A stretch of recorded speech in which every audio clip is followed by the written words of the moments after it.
नमस्कार। मैं डॉक्टर अजय अपने इंडिया पॉलिटिक्स चैनल पार्ट 2 पर, जो मेरा लॉन्गर वर्जन है अपने शॉर्टर वर्जन का, उस पर आपके समक्ष हूँ। यूनाइटेड अपोजिशन की बात हम लोग पहले भी कर चुके हैं। मुझे लगता है कि मुझे आज फिर से करने की आवश्यकता है।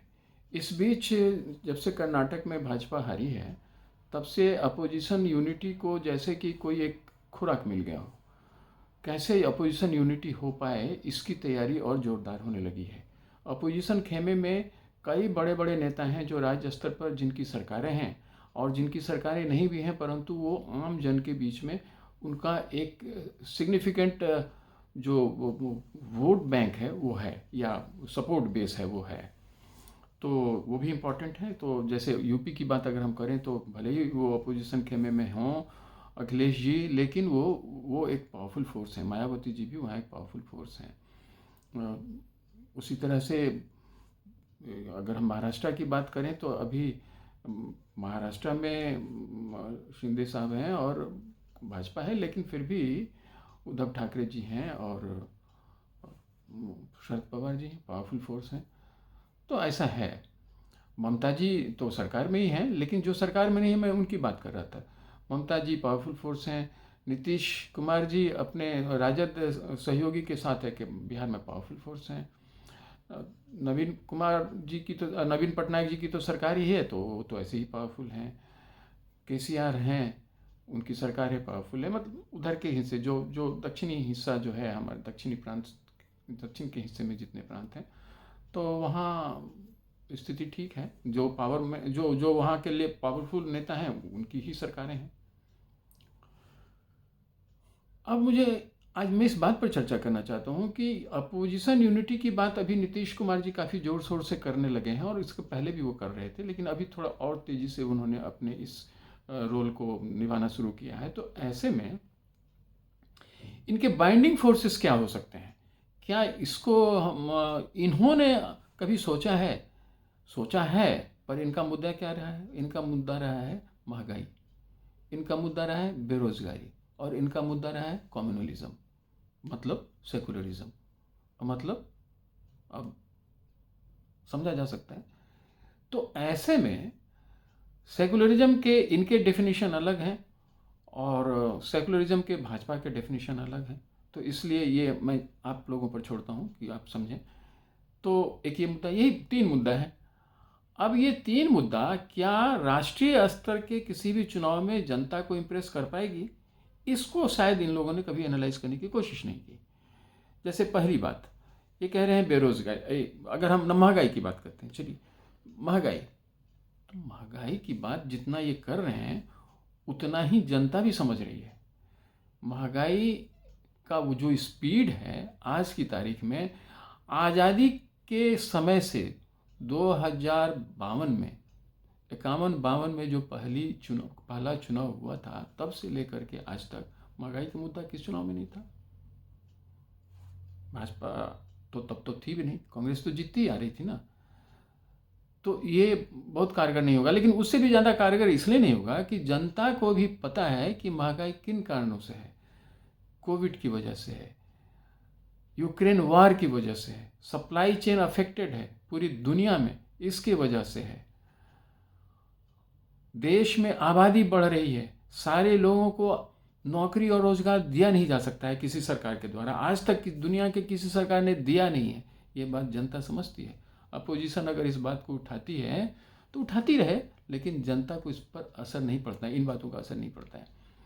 उसी तरह से ये तो हुई महंगाई की बात। बेरोजगारी, बेरोजगारी तो होगी ही ना। दुनिया का सबसे ज़्यादा पॉपुलस कंट्री इंडिया है।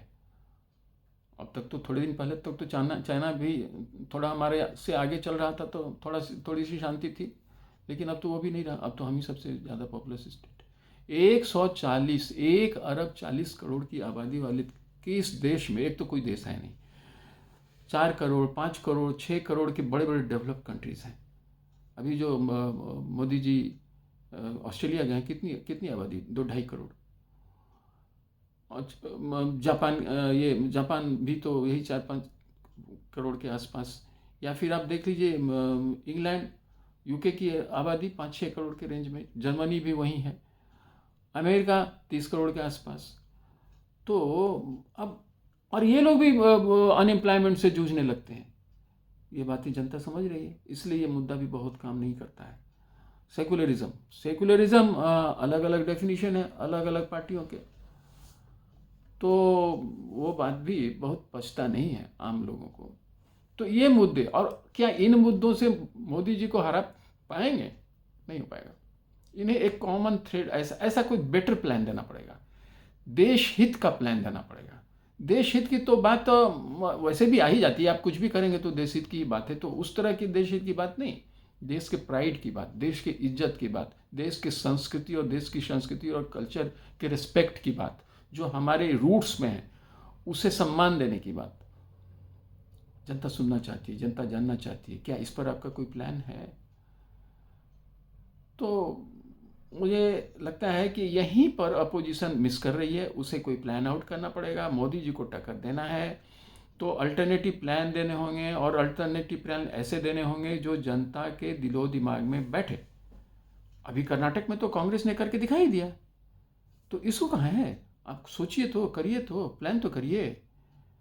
तो मैं समझता हूँ कि अगर अपोजिशन खेमा सब साथ आ जाए, एक तो साथ आने की संभावना बहुत कम है, क्षीण है, आज भी कम है। अभी कर्नाटक में सारे लोग कहाँ आए? कई बड़े बड़े लोग नहीं आए, ममता जी नहीं आई, तेलंगाना के मुख्यमंत्री नहीं आए, उड़ीसा से नवीन पटनायक जी नहीं आए, और भी बड़े बड़े और भी कई लोग हैं जो नहीं आ पाए।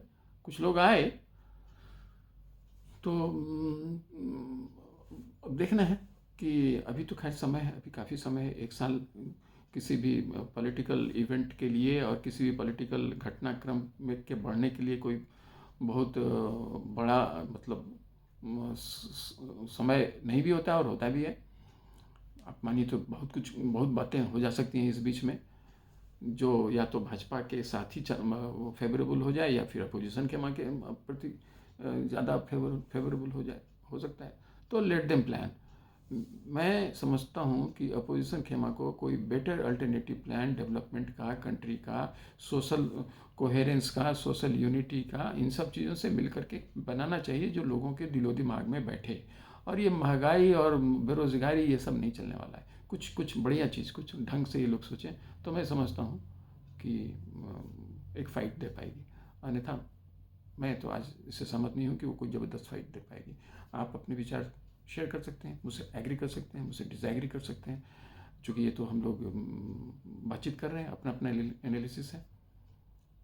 धन्यवाद। Please subscribe my channel, like my channel and share my channel.